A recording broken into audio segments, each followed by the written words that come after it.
Fala galera, tudo bem? Já que as arquibancadas estão vazias, que os bares são vazios, já que não se pode falar na arquibancada e nem nos bares, vamos estar falando hoje de um tema que está tomando conta das redes sociais do Flamengo, né? Que é o Rogério Ceni, treinador hoje do Flamengo, né? Nas redes sociais, né, nós estamos vendo aí diversos debates aí muito acalorados, né? Muitos jornalistas também fazendo essa discussão sobre o Rogério Ceni no Flamengo, né? Muita gente acha que a torcida pega muito no pé dele, que está sendo até injusta com ele. E outra parcela da torcida e também do jornalismo esportivo acredita que é uma crítica natural e que talvez possa ter um ou outro ponto ali realmente de exagero, mas que em suma seja algo razoável, né? Então o canal Resenha Monstra pediu para que eu viesse aqui bater um papo com vocês sobre isso, né? Essa não é a opinião do canal Resenha Monstra, né? O canal é feito por várias pessoas, então é a minha opinião pessoal, pediram para eu vir aqui falar, então estou falando em meu nome, não em nome do canal Resenha Monstra, falar sobre essa questão do Rogério Ceni, né? Se as críticas são injustas, se são corretas ou não. Bem, o Rogério Ceni chega ao Flamengo em 2020, logo depois do Flamengo sofrer muito defensivamente com o Domenech, né? O Flamengo, o Jorge Jesus saiu, foi para o Benfica, o Flamengo contratou o Domenech, que trabalhava com Guardiola, né, lá na Europa, e depois começou a sua carreira como treinador nos Estados Unidos, né? E o Domenech foi disputando o campeonato, né? E aí, durante uma parcela nessa reta final de trabalho do Domenech no Flamengo, o Flamengo sofria muitos gols, né? Fazia muitos gols, mas sofria muitos gols, né? Algo muito difícil para você ser campeão sofrendo tantos gols assim, mesmo que você faça muitos. Ou seja, que o sistema ofensivo dê conta de produzir. Então o Rogério Ceni chega após o Domenech sofrer principalmente duas goleadas, né? Do Atlético Mineiro e do São Paulo. O Domenech chega depois, né, desses dois resultados aí. E ele chega, salvo engano, numa segunda-feira, e na quarta-feira o Flamengo jogava a vida, né? Ia jogar a vida contra o São Paulo pela Copa do Brasil, jogo eliminatório, o segundo jogo, né? E algo curioso que a torcida do Flamengo não esquece, né, é a declaração que o Ceni deu assim que ele chegou no Flamengo, né? Um jornalista perguntou se o problema do Flamengo era de peças individuais ou se era questão do sistema de jogo, né? O Ceni não titubeou e falou que era um problema do sistema de jogo. Quando um time sofre muitos gols, é problema do sistema, não de uma peça individual, né? Ele tentou mostrar, ao meu ver, com essa declaração, que estava acompanhando o Flamengo, entendendo o que estava acontecendo, né? E 2 dias depois o Flamengo joga contra o São Paulo, né? O Ceni vai a campo, depois aí de pouco tempo depois de chegar, e o time é eliminado da Copa do Brasil. Terminado o ano, né? O Flamengo foi campeão brasileiro no ano passado, em 2020, com o Ceni como treinador. O Ceni dá uma entrevista para o Mauro César Pereira, onde ele fala que uma das coisas que ele se arrepende no Flamengo é ter comandado o Flamengo nesse jogo, né, da Copa do Brasil, que ele foi eliminado. Que ele acha que teve pouco tempo para trabalhar e acabou que a derrota caiu uma parcela significativa nas costas dele, sem ele ter trabalhado muito o elenco, né, muito o time, né? Isso me pareceu muito contraditório porque ele foi muito enfático em falar sobre um problema do Flamengo, o sistema defensivo. Ele acreditava que o problema era o sistema defensivo, né? E quando ele foi jogar, ele se arrependeu de ter comandado o time, teve pouco tempo, né? Ou seja, ele sabia exatamente o problema que o Flamengo tinha na defesa, mas ele se arrependeu de ter tido pouco tempo para trabalhar, né? Acho que talvez tivesse sido mais razoável por parte do Ceni reconhecer que ele não estava acompanhando muito o Flamengo, né? E que precisava observar o elenco para entender, né? Se a gente observar o Campeonato Brasileiro, o Fortaleza não disputa a mesma competição que o Flamengo, do ponto de vista competitivo. A disputa do Fortaleza com o Atlético de Goiás são com equipes ali da parte de baixo do meio da tabela. A parte de cima é Flamengo, Atlético Mineiro, São Paulo, Palmeiras. É outro nível de competição. O Rogério Ceni estava ali no Fortaleza há 3 anos, disputando sempre com esses clubes, né? O Atlético Goianiense, o Goiás, o Coritiba, equipes ali de baixo que brigam para não cair, para conseguir chegar numa Sul-Americana. Acredito eu que o Rogério Ceni não fosse um aficionado em estudar o Flamengo, equipe que disputa um outro tipo de campeonato, diferente do que disputa o Fortaleza, né? Pois bem, ele identifica esse problema na defesa e vai trabalhando, o trabalho dele vai se desenvolvendo lá no Flamengo, e ele consegue aí uma redução significativa da quantidade de gols sofridos pelo Flamengo em 2020, né? Depois do Domenech, sabidamente o Flamengo sofreu muito menos gols, né? Teve muito menos problema na defesa. Entretanto, na reta final do Campeonato Brasileiro, algumas coisas ficaram muito claras, né? A principal delas foram alguns jogos decisivos, como, por exemplo, o Bragantino, jogo em Bragança, que o Flamengo não consegue assumir a liderança, não consegue vencer o jogo, fazer gols, e sofre gols também nesse jogo. O Flamengo empata, né? Um jogo que o Flamengo sofre gol, um jogo importantíssimo. Internacional do Maracanã, o Flamengo tem que virar o jogo, o Flamengo sai atrás no placar contra o Internacional no Maracanã e consegue a virada, né? Aquele jogo polêmico do Rodinei, né? Que ele é expulso e o Flamengo joga quase que um tempo inteiro com um jogador a mais. Último jogo da temporada, o São Paulo, o Flamengo perde o jogo do São Paulo, né? E é campeão brasileiro mesmo assim devido à combinação de resultados, né? Exclusivamente o Internacional não ter vencido o Corinthians. Esse resultado fez com que o Flamengo tivesse sido campeão mesmo perdendo o jogo lá no Morumbi. Esse ano, já com uma pré-temporada, né, mais tempo de trabalho, é bom ressaltar que no ano passado o Rogério Ceni é eliminado da Copa do Brasil e da Libertadores, disputando grande parte, a maior parte, né, do ano de 2020, só com o Brasileirão para jogar, né? Então joga uma competição, conseguia treinar a semana, fazer o jogo no final de semana. E aí, nesse ano, né, o Ceni ganha uma pré-temporada, ganha um reforço do zagueiro Bruno Viana, que vem do futebol português, do Braga, né? E o Flamengo disputa aí alguns jogos, né, contra equipes importantes, né, do cenário nacional no Campeonato Carioca, né? O Flamengo atuou contra o Fluminense, equipe do Fluminense. O Flamengo perdeu o jogo, né? O Fluminense é uma equipe de Série A e que também disputa a Libertadores. O Flamengo jogou contra o Vasco da Gama, o Flamengo perdeu o jogo do Vasco.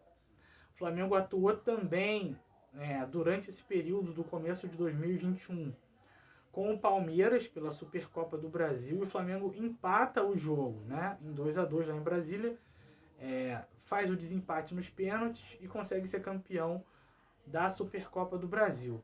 Em todos esses jogos, né, Fluminense, Vasco e Palmeiras, até aqui os principais jogos da temporada, o Flamengo sofre gol em todos eles, né? A estreia na Libertadores é o grande objetivo do Flamengo nesses primeiros meses do ano, né? O Flamengo volta a sofrer gols lá na Argentina contra o Vélez, consegue ganhar o jogo. E aí essa polêmica está se estendendo, né? Já que realmente não tem arquibancada, não tem o bar para a galera bater um papo. A discussão é se a crítica está sendo razoável ou injusta com o Ceni, né? O Mauro César Pereira, um jornalista ligado ao UOL, né? E também está aí no SBT comentando alguns jogos da Libertadores, disse recentemente que a torcida estava sendo histérica, né? Uma histeria coletiva de criticar o Ceni, e que isso era muito chato, que o flamenguista não conseguia valorizar o trabalho do Ceni, né? Bem, a minha opinião sobre isso é que essa é uma tentativa muito clara de esterilizar a crítica, né? Você pega a crítica e usa um termo clichê para esterilizar a crítica, né? Que olha, isso aqui é histeria, não tem não tem nada muito sério nessa crítica, né? Vamos deixar isso para lá. É uma tentativa muito clara de esterilizar a crítica, né? Muita gente fala, é mimimi da torcida, a torcida tá ficando mimizenta. É outra forma de dizer que é mimimi, que é esterilizar a crítica, né? Acho que não é por aí. Acho que sim, os rubro-negros têm que curtir, sim, essa vitória, obviamente, uma vitória importante sobre uma equipe grande da Argentina, que é o Vélez, fora de casa, super importante. Entretanto, temos que deixar muito claramente alguns pontos, né? Esse ano, a primeira fase da Libertadores vai ser disputada em um mês, né?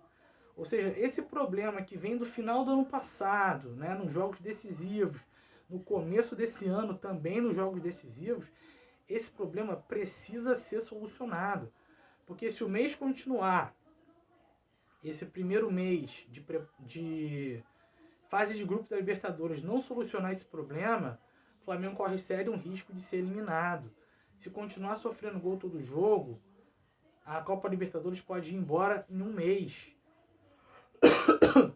Não há tempo para se recuperar. Então é um problema que ele não tem que ser corrigido o mais rápido possível, tem que ser corrigido agora, né? O Flamengo vai ter um jogo agora, uma final, né? Praticamente uma final, uma disputa com Volta Redonda, né? Pela Taça Guanabara. E aí muita gente fala, mas a Taça Guanabara não é tão importante para o Flamengo. É claro, a Taça Guanabara não é o objetivo do Flamengo nesse ano. Entretanto, o Flamengo precisa da premiação da Taça Guanabara porque está sem torcida. O sócio-torcedor está caindo porque não tem jogo. A vacinação está muito lenta no Brasil. A gente não vai ter torcida tão cedo. Um time de massa que leva 50 mil de forma frequente no Maracanã vai sofrer muito. Então o Flamengo precisa ganhar a Taça Guanabara para ganhar a premiação, que é pouco, sim, comparado com o que o Flamengo recebe em outros torneios, mas que é fundamental para o fluxo de caixa. É um momento de apertar os cintos. O Flamengo está numa situação difícil, com a renda comprometida. Então o Flamengo precisa ganhar também a Taça Guanabara. O Flamengo não pode ser eliminado na primeira fase da Libertadores, né? Então o Flamengo tem que corrigir esse problema. Então, na minha perspectiva, é uma tentativa de esterilizar a crítica a quem está olhando o Flamengo e dizendo, olha, muito bom ganhar hoje, mas daqui a pouco dia já tem uma final de turno que é importante financeiramente para o clube, também para valorizar os seus atletas, e tem outra decisão, outro jogo da Libertadores já daqui a muito pouco tempo, né? Então a gente não tem muito tempo para corrigir as coisas, essa coisa de dar tempo. O tempo foi ano passado, quando o CN teve a semana cheia para treinar. Agora isso acabou, agora é hora de mostrar resultado. Ele não só teve a equipe mantida, como ganhou um reforço do Bruno Viana, que veio do Braga, de Portugal, uma oportunidade que o Flamengo conseguiu. E hoje o Flamengo se encontra na seguinte situação, né? O Flamengo improvisa o Arão na defesa, né? Sendo que recentemente o Flamengo abriu mão de 2 zagueiros, né? O Matheus Tuller e o Natan, né? O Tuller foi para o Montpellier, da França, e o Natan para o Bragantino, Red Bull Bragantino de São Paulo. Ou seja, recentemente o Flamengo abriu mão de 2 defensores e se encontra no início de 2021 improvisando o Arão, né? Ou seja, nós temos um problema defensivo e abrimos mão de 2 zagueiros jovens. Será que isso é uma medida razoável por parte do treinador? Permitir, né, liberar 2 jogadores para começar o ano com a improvisação que ele terminou 2020? Então são muitos pontos que a torcida tá falando, tá criticando, e eu acredito que com razão, né? Acho que a torcida do Flamengo tem que desfrutar das vitórias, mas a torcida do Flamengo ela tem uma essência que é muito clara. A torcida do Flamengo sempre ganhou um estadual e falava de rumo a Tóquio, né? O Flamengo não se contentava em ganhar só um estadual, mesmo quando tinha uma equipe aí mais frágil, queria ganhar do Real Madrid. Essa é a essência do rumo a Tóquio, né? Isso aqui não basta, vamos ganhar de um outro time melhor, sabe? Então a gente não pode perder essa massa crítica que é a torcida do Flamengo. Então eu acredito que essa tentativa não só do Mauro César de outros jornalistas também, é uma tentativa de esterilizar a crítica, né? Tirando dela o que é fundamental. É uma temporada, mais uma vez, atípica, onde o tempo de reação não existe. Então, os problemas que o Ceni vem acumulando de 2020 para cá e até agora não parecem solucionados, eles não têm tempo para ser solucionados. Eles precisam ser solucionados imediatamente. Não precisa de tempo, dar mais tempo. Já teve pré-temporada, ele já teve férias, né? Então ele teve muito tempo para planejar, né? Férias com planejamento. Então já teve muito tempo para trabalhar essa equipe do Flamengo e a equipe precisa dar resultado. O Flamengo não pode acreditar que vai longe com um sistema defensivo que volta a piorar. Então é isso que eu tinha para dizer sobre o Rogério Ceni. Acredito que ele tenha a possibilidade de montar uma boa equipe, porque ele tem bons jogadores, né? Não só os que o Flamengo contratou, como jogadores na base, muito bons, né? O Noga faz parte da seleção brasileira de base, a gente sabe que tem vários problemas da seleção de base, mas é um zagueiro que tá aí, né? Cobiçado também pelo futebol europeu. Então o Flamengo tem várias outras peças aí para tentar melhorar. Então acho que não é o melhor caminho suavizar as críticas, né, e esterilizá-las, né? Acho que não é válido esterilizar a crítica. A crítica é sempre muito importante, ainda mais numa temporada de tiro curto. Então é isso, galera. Pedir para vocês curtirem e compartilharem aqui o nosso canal e comentarem aí o que vocês acham do Rogério Ceni. Vocês acham ele muito bom? Vocês acham que tem que ir embora amanhã? Vocês acham que ele pode melhorar? Vocês acham que precisa de tempo? Então eu queria que vocês comentassem aí pra gente bater um papo, pra gente fazer essa resenha e em breve muitos outros vídeos aqui no nosso canal. Valeu, galera. Obrigado aí. Um abraço. Valeu!